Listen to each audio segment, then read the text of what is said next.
السلام عليكم ورحمة الله وبركاته. ازيكم يا حبايبي؟ عاملين ايه؟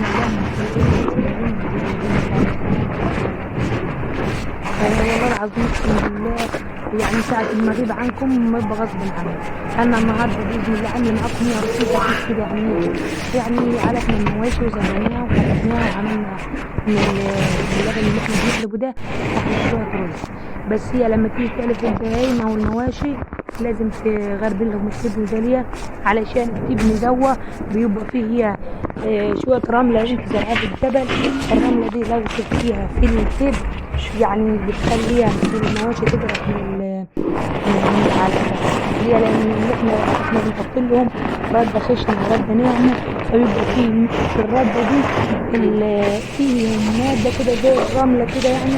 فطبعا لو اختلطت الرملة اللي هي بتاعت التبن مع مع الردة بتاعت المواشي بتخليهم مش يرضوا ياكلوها ويجروا منها. فلازم لما نحط لهم لازم تنضفي لهم الحاجة. وطبعا المكان اللي بتشرب المواشي وهي عشطانة لو عايزة تشرب وانت على كتير طبعا مش تبرد تاكل العلفة فتبقى، لأن العلفة دي خشنة. يعني العلفة دي حاجات خشنة فبتعطش تاني أكتر، فكده مش هتبقى راضية تاكل معاك. زي ما انت شايفين عمر ابني ندم عليها قال لي يا خلص يوم هتلاقي شوية تاني. أنا مليت لها جردل شربته واحتمل لها جردل تاني، وكمان العجلة حطيت لها شوية معلقة زي ما انتوا شايفين. العجلة بتاعتنا دي ما عندهاش يعني مخول، حتى احنا عاملين فوالة ورابطين عليها الحمار اللي هو او بمعنى اصح زي ما بنقول يعني مثلا الحمار او الحصان او الفحل رابطين البقرة في الجنب الثاني. انا لو ساعات كنت بربطها جنب امها كانت بتجرب. هي خلاص ولفت ان احنا عاملين لها مرة بعد عن امها بس بعد عن الفوالة، فنحط لها جوه العلاج. وطبعا احنا حياتنا بسيطة، وحياتنا في الريف دي يعني اكثر من البساطة، مش بسيطة بس. انا حطيت لها تشرب تكمل شرب لان البطن اللي انا حطيته لها ما شربتهاش فمليت لها تاني. طبعا انا بلم الجلة من تحتيهم، يعني بلم الجلة اللي احنا بنجرسها وطبعا بطلعها فوق بنشرها في الشمس علشان نمنعوها في الخبيث في اي حاجة بلقاه. زي ما انتم شايفين كده بلمها كده، واصلا وعشان تحت المواشي برضه يبقى نظيف لازم تتربي لهم. انا كنت متربه لهم تحتهم زي ما انتم شايفين كده. احنا عندنا بنجيب شويه عبش من تحت البصل من التوم من كده يعني، وبنترب لهم تحتهم فبيبقى ناشف تحتهم. لازم عشان لما تيجي تقعد حتى تحلبي يبقى الدنيا ناشفه كده ومش لاينه ان هي رجلك تدوس او تتعص معاك في البيت او في الزريبه. طبعا انا بلمهم كده وكل ما يكملوا يعني مثلا علاجه او الجرانه الجريمه دي عاملاها للصبغ او للصبغ او للجيله اللي احنا بنبقى ننشرها. انا بحكي معاكم بكل عفويه يا جماعه، يعني لو قلت حاجه غلطت فيها كده سامحوني. طبعا انا بعلف هنا كنت جايبه لهم حوالي حجيا في الجروانه زي ما انتم شفتوا كده. الجروانه اللي هي البيضه دي غير الجروانه اللي انا بحط فيها الجله وكده يعني. فلو انت لسه مستمره معايا وهتقعدي معايا لاخر الفيديو مليان معلومات ومليان معلومات عن حليب المواشي وعن عليفها وعن الاكل وعن كل حاجه. وكمان عملنا شويه رز بلبن كده تحفه وحلوين. هخليكوا تعملوا شويه رز بلبن تحفه وتعملوهم بكل سهوله ومش هيغلبوك وانت بتعمل.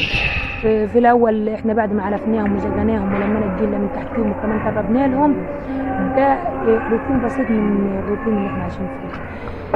جبت زي ما انتم شايفين كده، جبت شويه ميه. لازم تغسل ضرة البقره كويس قبل ما تحلبها حتى عشان تحطها نظيفه وناشفه ليها، علشان لو فيها اي غبار اي حاجه ما تنزلش معاك في اللبن، عشان برضه وانت بتغسلي فيها تبقى نظيفه. وتجيبي فرطه او فوطه قديمه او اي حاجه تنشفي لها مكان ما غسلتها علشان لما ايدك تدوس فيها ما تنقطش ميه في مكان اللبن ميه يعني ايه مش كويس او فيها ميكروبات. ولازم كمان لو ضريتها وجعاه البقرة زي بقرتنا كده وتبقى ترفص، لازم المحلاب ده يبقى برد ليكي تبقى ماسكاه كويس علشان لو شدت رجلها كده ولا كده. ولازم عينك على رجلها برضه وعينك في الحليب. لما كمان احنا عندنا تشيل رجلها جوه وتروح حطها في المحلاب تاخدها منها. فطبعا انا خلاص عرفت ده يجي شهر على الوضع دوت. بعد ما كانت بترفس يعني وانا بحلفها، بس وبنتها كانت بتحن على بيتها. دلوقتي بنتها تركتها نهائي، من ساعة ما تركتها لمتها ووجعتها كانت بتنطحها وتضربها وتخليها تروح بعيد. وكمان هي كانت عايزة تغرز مني، يعني انا لو سبتها وما كنتش مدخولها حتى وهي ضربتها تعبانة كنت بسيسها وحايلها كده زي العيال الصغير. والله العظيم كنت مرة املسها على ظهرها وعلى جسمها وكده لحد ما تحن معايا. وكمان هي من ساعة ما بنتها بطلت تحننها مش متحن غير على العلف. يكش تكون واكلة النهار كله، يعني مثلا تكون واكلة تروسيكل، يعني احنا بنجيب تروسيكل ربيع، يكش تكون واكلة تروسيكل ربيع كامل او برسيم، مش ما ترضى تحن في الليل غير لما احلف، وفي الصبح برضو لما احلف. يعني هي لا علفة في الصبح ولا علفة في النهار، اقل حاجة في النهار بتاكل 3 احجام، يعني مثلا هي حب ونص في الصبح حب ونص في الليل. النواشف دي طبعا النواشف دي لو حطت يعني للجاموسة، الجاموسة طبعا بتكتر، يعني بتشتر وتكتر اكتر من البهايم وبتهضم اكتر من فطبعا انت ما تأثريش عليها، يعني انت اخرك على الفتيل المنعش اللي هي زي البقر كده، يعني ما تعرفهاش كتير كتير وتسيب الربيع او البرسيم. الربيع والبرسيم ده طبعا طاري برضو، يعني لو علفت كتير كتير حاجات ناشفة فدي بتأثر عليها هي.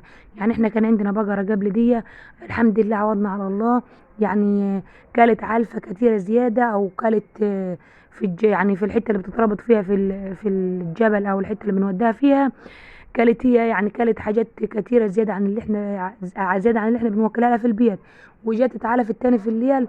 فالحاجة دي يعني البقرة اللي كانت قبل دي لما كلت يعني كتير في الجبل كان يعني هي الجناديل الخضراء، اوعوا الجناديل الخضراء تاكل زيادة عن اللزوم. كان عندنا شوية يعني جراو وتطلع جناديل او شوية شامي وفوهم كده هي مطلع جناديل، فكلت يعني منهم زيادة عن اللزوم. يعني كذا حد حط لي يعني كذا ايد مش على قد يعني جوز اللي ما يروح يحط لها بس، يعني مثلا كان ابني هو، يعني عمته برضو كانت بتبقى هناك، ابوه، كل اللي كان ما يروح يلقاها واقفه يحط لها وهي بتاكل يعني. فوقف يعني في مصارينها وفي معدتها، خلاها وقفت اكل اسبوع وتعبت واتنفخت، كانت عامله زي البالونه اللي نفخها جربت تطج وبعد كده تعبت. زي ما انتم شايفين انا دورت عملت الرز وبس ما شرحت لكمش عملت ايه. حطيت بالكوبايه اللي معايا دي كوبايتين لبن وكوبايتين ميه وخليتهم جربوا يغلوا، نزلت بكوبايه الا ربع من الرز، يعني كوبايتين لبن. انا حاطه اللبن كميه كبيره ليه علشان يطعم معايا الرز ويبقى طعمه حلو. لو انت عندك يعني لبن اقل من كده عادي حط براحتك، بس طبعا زياده اللبن بتدي طعم حلو كده وريق حلو، بتديك طعم فلاحي كده وحلو بسم الله ما شاء الله عليه. وحطيت حوالي معلقه صغيره مش معلقه دي او نص معلقه من الكبيره دي ملح. يعني انا حطيت اتنين ميه واتنين لبن. ما تحطيش الرز جوه الميه وتخليه يغلي معاكي، الرز لو حطيتيه في الميه وغلى معاكي هيديكي طعم الرز المسلوق مش الرز ابو لبن، وكمان مش هيديك الطعم والنكهه والريحه اللي هي ايه بتاعه الفلاحين اللي احنا بنعمله بيها دي. وانا كمان عملته لكم كده فلاحي اصلي يعني خلاص. وبتحطي جواه، واحنا في الاول كنا بنعمل ايه، كنا بنخض اللبن ونطلع خضه كده اللي هي السمنه اللي هي مدوره اللي انتوا بتشوفونها وانا بطلعها دي. كنا بنعمل كميه كبيره يعني في حله كبيره كده، احنا عند بيت ابويا وبيت عمه كده كنا مع بعض، كنا اسره كبيره، فكنا بنعمل يجي حوالي 2 كيلو. فكنا بنحط الخضه زي ما هي كده، يعني من غير ما تسيحيها ولا حاجه، لو بنحطها زي ما هي ونروح منزلينها تسيح براحتها عادي وتغلي براحتها وتدي طعم براحتها.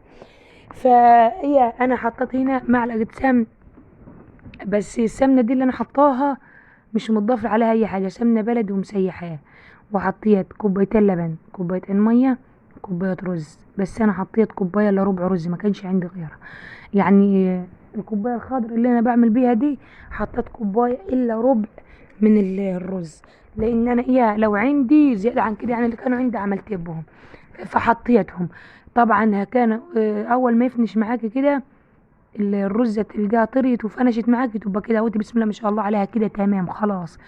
ولو انت حطيتي الميه وطيبت فيها الرز وبعد كده ضفت اللبن مش هياخد طعم اللبن ولا ياخد طعم معاك اياه الطعم الفلاح الحلو والريحه الحلوه دي وريحه السمنه البلدي وزياده اللبن اللي انت بتبقى حطاها بتديك رز فظيع بسم الله ما شاء الله عليه، وايدك تبقى في الرز على طول علشان اللبن لو غلى كتير بيفور معاك، وعلشان لو سبتي من غير ما تقلبيه كده، لو سبت الرز من غير ما تقلبيه هيلزق معاك في قعر الحله.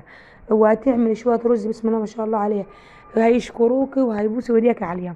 بسم الله ما شاء الله عليها. انا طبعا في الرز ابو لبن ده محدش يقاومني يا جماعه بصراحه، بيبقى طعمه كده خطير، وولادي ما بيموتوا عليه وقلنا عملنا على طول. ربنا يديم علينا يا رب الخير ويديم عليكم الخير. لو وصلت معايا في الفيديو لحد هنا ما تبخلش عليا باللايك والاشتراك في القناه وتفعل زر الجرس. وامانه عليكم اللايكات يا جماعه، عشان اللايك بيرفع الفيديو، وتعليق حلو منكم كده بيسعدني ويشجعني.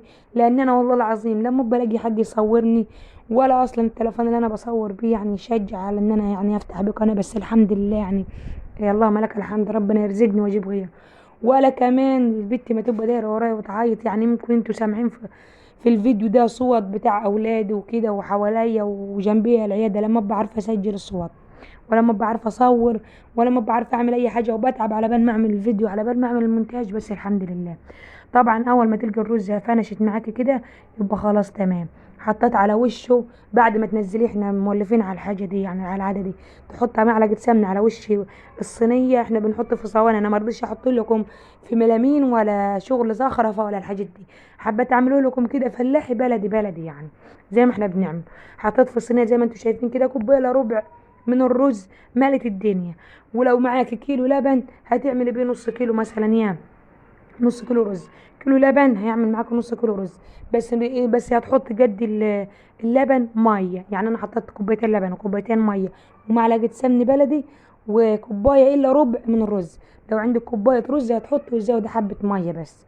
وكمان هيبقى اول ما انا لسه توني عاملاه، اول ما تدليه يعني هو يبقى رهف وحلو كده، ما يبقاش جامد وانت بتدليه كده، لازم يبقى رهف وحلو معاك، علشان هي كده كده هو بيرخي النشا تاني وبيتقل معاك. فطبعا اول ما هتسيبيه حوالي 3 دقايق بس كده هتلقيه بالشكل اللي انت شايفاه ده، هيبقى احلى رز واطعم رز. عايزه تعمليه بحته سكر حطي له سكر، عايزه تعمليه بملح حطي له